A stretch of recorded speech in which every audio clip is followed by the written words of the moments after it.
महाराष्ट्र में होने वाले आगामी एमएलसी चुनाव को लेकर एनसीपी में बड़ा बवाल होता हुआ नजर आ रहा है, क्योंकि यहां पर एनसीपी ने बीजेपी से आए संजय काकड़े के बेटे विक्रम काकड़े को अपना उम्मीदवार बनाया है, जिसको लेकर एनसीपी नेता सुनील टिंगरे नाराज हो चुके हैं। इतना ही नहीं, इस चुनाव को लेकर शिंदे की शिवसेना भी नाराज नजर आ रही है, क्योंकि बीजेपी ने शिंदे की सेना से छत्रपति संभाजी नगर की सीट छीन ली है और यहां पर अपना उम्मीदवार उतार दिया है, जिसके बाद इस चुनाव में बड़े पैमाने पर उलटफेर और क्रॉस वोटिंग होने की संभावना बढ़ चुकी है। आइए आपको इस वीडियो में बताते हैं कि सत्ताधारी महायुति में इस चुनाव को लेकर किस तरह से क्रॉस वोटिंग और दल बदल का खेल चल रहा है। नमस्कार, आप देख रहे हैं लोकमत हिंदी। मेरा नाम है सोनू कनौजिया। सबसे पहले बात करेंगे सत्ताधारी महायुति के सीट शेयरिंग को लेकर। आपको बता दें कि महाराष्ट्र की कुल 17 सीटों पर एमएलसी के चुनाव होने हैं, जिसमें से एक उपचुनाव है। वहीं बात करें महायुति की सीट शेयरिंग की, तो बीजेपी ने यहां पर सबसे ज्यादा अपने उम्मीदवार उतारे हैं। बीजेपी ने यहां की 11 सीटें अपने पास रखी हैं, तो वहीं एकनाथ शिंदे को महज 4 और अजित पवार को केवल 2 सीटें दी हैं। बीजेपी द्वारा घोषित अधिकांश सीटों पर पार्टी की पकड़ मजबूत मानी जा रही है। बार्शी से चुनाव हार चुके राजेंद्र राउत को बीजेपी ने सोलापुर सीट से अपना उम्मीदवार बनाया है।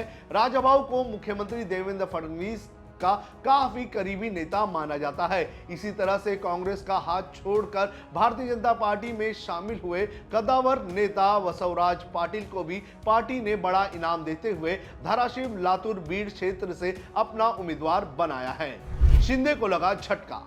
एमएलसी के इस चुनाव में सबसे बड़ा झटका एकनाथ शिंदे की शिवसेना को छत्रपति संभाजी नगर में लगा है। आपको बता दें कि यहां से पहले एकनाथ शिंदे की शिवसेना का एमएलसी था, लेकिन अब बीजेपी ने शिंदे से ये सीट ले ली है और यहां पर अपना उम्मीदवार चुनावी मैदान में उतार दिया है। बीजेपी ने सुहास सिरसाट को अपना उम्मीदवार बनाया है। आपको बता दें कि शिंदे मराठवाड़ा में अपना पैर फंसाने का काम कर रहे हैं, लेकिन जिस तरह से बीजेपी ने अपना उम्मीदवार इस सीट से उतारा है, उससे शिवसेना के मराठवाड़ा विस्तार को झटका लगा है। जानकारी के अनुसार एकनाथ शिंदे जमीनी स्तर पर अपनी ताकत बढ़ाने की कोशिश कर रहे हैं, लोकल नेताओं को मजबूत कर रहे हैं और अपने केडर को बढ़ावा देने का काम कर रहे हैं। लेकिन बीजेपी के कुछ निर्णय शिंदे के खिलाफ जाते हुए नजर आ रहे हैं, जिसमें एमएलसी चुनाव की ये सीट भी शामिल बताई जा रही है। पुणे में एनसीपी में मतभेद।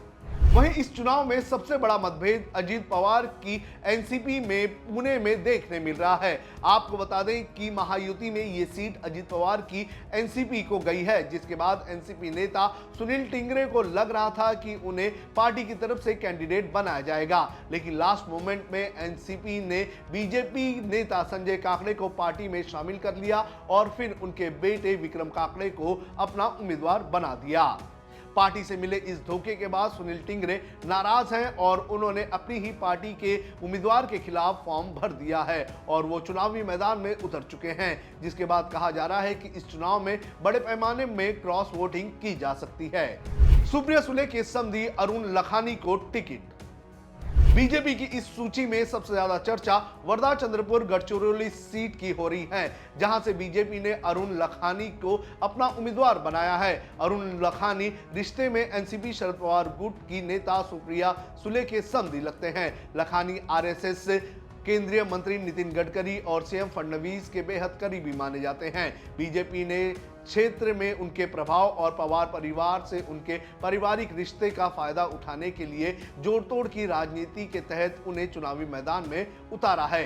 वहीं दूसरी तरफ शरद पवार गुट को एक और झटका तब लगा जब उनकी नेता प्राजक्ता तानपुरे ने शनिवार को बीजेपी ज्वाइन कर लिया और महज 24 घंटे में पार्टी ने उन्हें अहिल्या नगर से विधान परिषद का टिकट दे दिया। इससे साफ हो गया है कि उनका पार्टी बदलना कोई अफवाह नहीं, बल्कि विधान परिषद में पहुंचने की एक सोची समझी रणनीति थी। तो इस तरह से इस चुनाव को लेकर मतभेद देखने मिल रहे हैं और जिस तरह से पुणे में हंगामा हुआ है, उसके बाद ये कहा जा रहा है कि इस चुनाव में बड़े पैमाने पर क्रॉस वोटिंग हो सकती है।